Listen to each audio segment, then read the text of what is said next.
ઘડિયાળ, જેમાં આ મુદ્દાઓને ધ્યાનમાં રાખીશું. કલાક કાંટો 12 કલાકમાં 360 ભ્રમણ કરે છે. કલાક કાંટો 1 કલાકમાં 30 ડિગ્રી ભ્રમણ કરે છે. કલાક કાંટો 1 મિનિટમાં 0.5 એટલે કે 1/2 અંશ ભ્રમણ કરે છે. મિનિટ કાંટો 60 મિનિટમાં 360 ભ્રમણ કરે છે. મિનિટ કાંટો 1 મિનિટમાં 6 ભ્રમણ કરે છે. મિનિટ કાંટો એ કલાક કાંટા કરતા 12 ગણો વધુ ઝડપી છે. આ સિવાય 0 કાંટા ભેગા થાય 12 કલાકમાં 11 વાર. 180 કાંટા સામસામે થાય 12 કલાકમાં 11 વાર. 90 કાંટા કાટખૂણા બનાવે 12 કલાકમાં 22 વાર. 1 કલાકમાં 2 વાર. તો હવે ટાઈપ 1, મિનિટ અથવા કલાક કાંટાનું ભ્રમણ. જ્યાં કલાક કાંટો 1 મિનિટમાં 0.5 ભ્રમણ કરે છે. મિનિટ કાંટો 1 મિનિટમાં 6 ભ્રમણ કરે છે. જેના આધારે એક્ઝામ્પલ 1, 6:24 થી 6:42 વાગ્યા સુધીમાં મિનિટ કાંટો કેટલા અંશનું પરિભ્રમણ કરશે? અહીંયા 6:24 થી 6:42 સુધી કુલ મિનિટ, જ્યાં 24 ને 6 30, 30 અને 12 42 ટોટલ 18 મિનિટ. મિનિટ કાંટો, જેના કારણે 1 મિનિટે 6 ભ્રમણ અથવા પરિભ્રમણ, તો 18 મિનિટે કેટલા ભ્રમણ થાય? સમપ્રમાણનો નિયમ 18 ગુણ્યા 6 ભાગ્યા 1, 18 છક 108 જવાબ ગણીશું. એક્ઝામ્પલ 2, 3:45 થી 4:30 વાગ્યા સુધીમાં મિનિટ કાંટો કેટલા અંશનું પરિભ્રમણ કરશે? જ્યાં 3:45 થી 4:30 સુધી કુલ મિનિટ, 45 અને 15 60 અને બીજા 30 મિનિટ, ટોટલ 45 મિનિટ. મિનિટ કાંટો 1 મિનિટમાં 6 પરિભ્રમણ, 45 મિનિટમાં કેટલું પરિભ્રમણ? સમપ્રમાણનો નિયમ 45 ગુણ્યા 6 ભાગ્યા 1, 45 ગુણ્યા 6 270 જવાબ ગણીશું. એક્ઝામ્પલ 3, 3:45 થી 4:30 વાગ્યા સુધીમાં કલાક કાંટો કેટલા અંશનું પરિભ્રમણ કરશે? 3:45 થી 4:30 સુધી કુલ મિનિટ 45 મિનિટ. કલાક કાંટો 1 મિનિટમાં 0.5 ભ્રમણ, 45 મિનિટમાં કેટલું?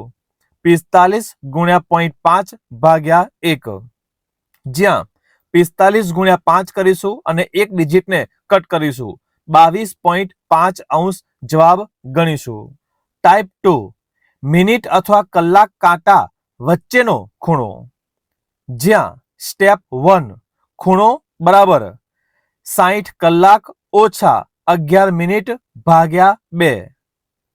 સ્ટેપ 2, જવાબ 180 થી વધુ તો 360 માંથી બાદ કરો. જેના આધારે એક્ઝામ્પલ 1, 10:30 વાગે 2 કાંટા વચ્ચેનો ખૂણો. ખૂણો બરાબર 60 કલાકમાં 10 ઓછા 11 મિનિટમાં 30 ભાગ્યા 2. 600 ઓછા 330 ભાગ્યા 2, 270 ભાગ્યા 2 અને અંતે 135 જવાબ ગણીશું. બીજું, 10:10 વાગે 2 કાંટા વચ્ચેનો ખૂણો.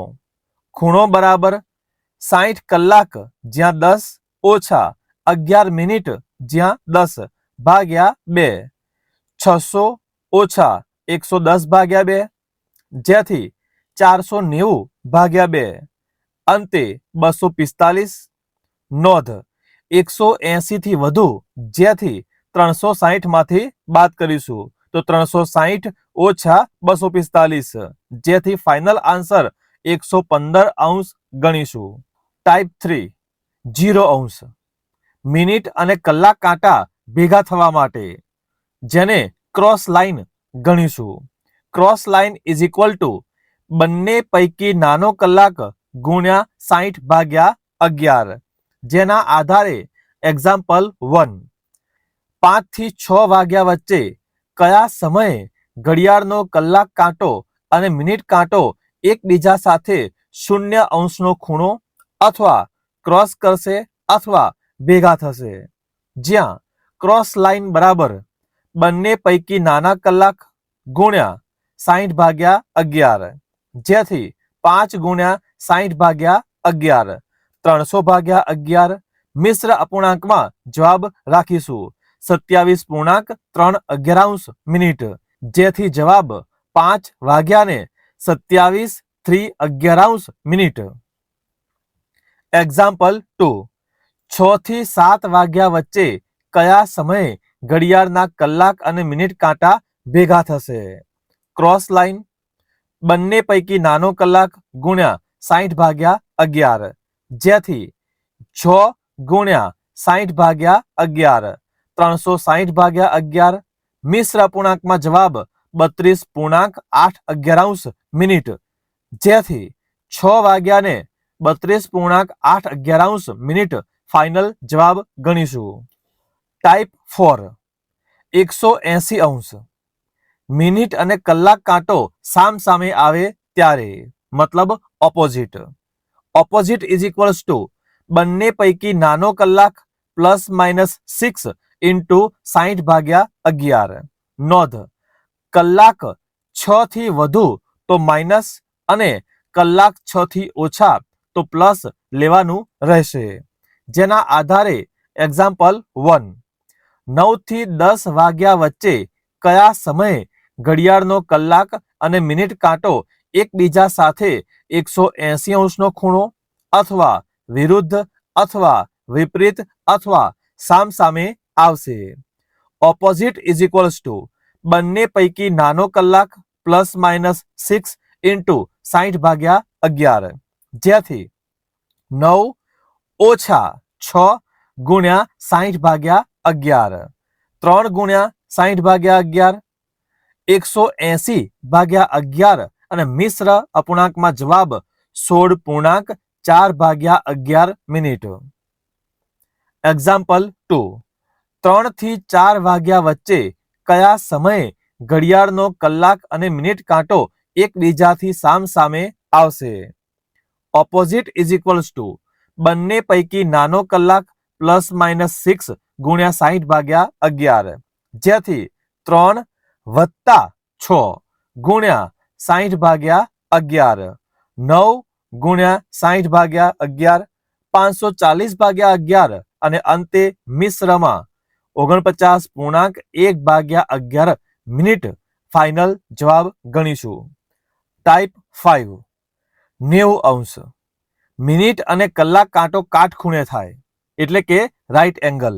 Right angle is equals to બંને પૈકી નાનો કલાક +-3 ગુણ્યા 60 ભાગ્યા 11. અહીંયા પ્લસ અને માઇનસ બંને ઓપ્શન ગણવાના રહેશે, જેથી જવાબ હંમેશા 2 મળશે. આ કિસ્સામાં એક્ઝામ્પલ 1, 6 થી 7 વાગ્યા વચ્ચે કલાક અને મિનિટ કાંટો એકબીજાને કયા સમયે કાટખૂણો બનાવશે અથવા 90° આવશે? Right angle is equals to બંને પૈકી નાનો કલાક +-3 ગુણ્યા 60 ભાગ્યા 11. એક બાજુ પ્લસની ગણતરી, બીજી બાજુ માઇનસની ગણતરી. પ્લસ માટે 6 + 3 ગુણ્યા 60 ભાગ્યા 11. અહીંયા 9 ગુણ્યા 60 ભાગ્યા 11 540 ભાગ્યા 11 અને અંતે 49.1 ભાગ્યા 11 મિનિટ. માઇનસ બાજુ 6 - 3 ગુણ્યા 60 ભાગ્યા 11 3 ગુણ્યા 60 ભાગ્યા 11 180 ભાગ્યા 11 અને અંતે 16.4 મિનિટ જવાબ ગણીશું. એક્ઝામ્પલ 2, 4 થી 5 વાગ્યા વચ્ચે કલાક અને મિનિટ કાંટો એકબીજાને કાટખૂણો બનાવશે. Right angle is equals to બંને પૈકી નાનો કલાક +-3 ઇન્ટુ 60 ભાગ્યા 11. પ્લસની ગણતરી 4 + 3 ગુણ્યા 60 ભાગ્યા 11 અને અંતે મળશે 38.2 મિનિટ, જ્યારે માઇનસની ગણતરીમાં 4 - 3 ગુણ્યા 60/11, જેમાં અંતે 5.5 મિનિટ જવાબ મળશે. ટાઈપ 6 ખામીયુક્ત ઘડિયાળ માટે ગણતરી. એક્ઝામ્પલ 1. એક ક્ષતિયુક્ત ઘડિયાળ દર કલાકે 20 મિનિટ ઝડપી ચાલે છે. સવારે 9 વાગ્યે તેનો સમય સેટ કરવામાં આવે છે. જો તે બપોરના સમયે 3:40 વાગ્યાનો સમય દર્શાવે તો વાસ્તવિક સમય કેટલો હશે? જ્યાં ટ્રુ અને ફોલ્સ એટલે કે સાચી અને ખોટી બંને ઘડિયાળની ગણતરી એક સાથે કરીશું. બંને ઘડિયાળમાં 9 વાગ્યા છે. સાચી ઘડિયાળ 10, તે સમયે ખોટી ઘડિયાળમાં 10 મિનિટ વધારે એટલે કે 10:20. ત્યાર પછી સાચી ઘડિયાળમાં 10:11, ખોટી ઘડિયાળમાં 1 કલાક 20 મિનિટ ઉમેરીશું, જેથી 11:40. સાચી ઘડિયાળમાં 11 પછી 12, ખોટી ઘડિયાળમાં 11:40 1 કલાક 20 મિનિટ ઉમેરીશું, જેથી 1. 12 વાગ્યા પછી સાચી ઘડિયાળમાં 1 અને ખોટી ઘડિયાળમાં 1 પછી 1 કલાક 20 મિનિટ એટલે કે 2:20. ત્યાર પછી સાચી ઘડિયાળમાં 1:2, ખોટી ઘડિયાળમાં 2:20 1 કલાક 20 મિનિટ ઉમેરતા 3:40 મળશે, જે રકમમાં આપેલ છે. જેથી સાચો સમય 3:40 એકચ્યુઅલ સમય 2 વાગ્યા હશે અને 2 એ સાચો જવાબ ગણીશું. એક્ઝામ્પલ 2. એક ક્ષતિયુક્ત ઘડિયાળમાં રવિવારે સવારે 6 વાગે સાચો સમય સેટ કરવામાં આવ્યો. આ ઘડિયાળ દર 24 કલાકે 20 મિનિટ મોડી પડે છે. તો ક્ષતિયુક્ત ઘડિયાળ બુધવારે સાંજે 6 વાગે કયો સમય બતાવતી હશે? અહીંયા રવિવાર સવારે, સાચી ઘડિયાળ ખોટી ઘડિયાળ બંનેમાં 6 વાગ્યા છે. 24 કલાક, જેથી રવિવાર પછી સોમવાર સવારે 6 વાગે અને ખોટી ઘડિયાળમાં 20 મિનિટ પાછળ એટલે 5:40. મંગળવાર સવારે 6 વાગે, ફરીથી 20 મિનિટ પાછળ, જેથી 5:20. બુધવાર સવારે 6 વાગે, ફરી 20 મિનિટ પાછળ એટલે 5 વાગે. હવે બુધવાર સાંજે એટલે કે 24 કલાક નહીં પરંતુ 12 કલાક જ પ્લસ કર્યા અને 12 કલાકની સામે ફક્ત 10 મિનિટ ગણાય, જેથી 10 મિનિટ ઘડિયાળ પાછળ કરીશું, જેથી 4:50. તો અહીંયા બુધવાર સાંજે 6 વાગે ખોટી ઘડિયાળમાં 4:50 થયા હશે, જે સાચો જવાબ ગણીશું. ટાઈપ 7 મિનિટ અથવા કલાક કાંટાનું રેડિયનમાં પરિભ્રમણ. પાઈ = 180 લેવું અને 60 મિનિટ એટલે 360 પરિભ્રમણ ગણીશું. એક્ઝામ્પલ 1. જો ઘડિયાળનો 1 મિનિટ કાંટો π/3 જેટલું પરિભ્રમણ કરે તો કેટલી મિનિટ દર્શાવે? π/3 = 180/3, જેથી 60 પરિભ્રમણ. હવે સમપ્રમાણનો નિયમ. 360 પરિભ્રમણે 60 મિનિટ, તો 60 પરિભ્રમણે કેટલી મિનિટ થાય? તો આ કિસ્સામાં સમપ્રમાણનો નિયમ 60 × 60/360, જેથી ઉડાડતા 10 અને 10 મિનિટ એ આપણો જવાબ છે. એક્ઝામ્પલ 2. જો ઘડિયાળનો મિનિટ કાંટો 2 પાઈ જેટલું ભ્રમણ કરે તો કેટલી મિનિટ દર્શાવે? 2 પાઈ એટલે 2 × 280 એટલે 360 પરિભ્રમણ. સમપ્રમાણનો નિયમ 360 પરિભ્રમણ = 60 મિનિટ અને 360 જ છે તો બીજું સ્ટેપ લેવાની જરૂર નથી, તો 60 મિનિટ અથવા તો 1 કલાક આપણો જવાબ ગણીશું. ટાઈપ 8 ઘડિયાળનું અરીસામાં પ્રતિબિંબ. જ્યાં સમયને 11:60 માંથી બાદ કરવો, પરંતુ સમય 11:60 થી વધુ હોય તો 23:60 માંથી બાદ કરવો. એક્ઝામ્પલ 1. 7:48 વાગ્યાનું અરીસામાં પ્રતિબિંબ કયો સમય દર્શાવે? 11:60 ઓછા 7:48, બાદબાકી જેમ કરતા હોય તેમ જ કરીશું, જેથી 4 ને 12 સાચો જવાબ ગણીશું.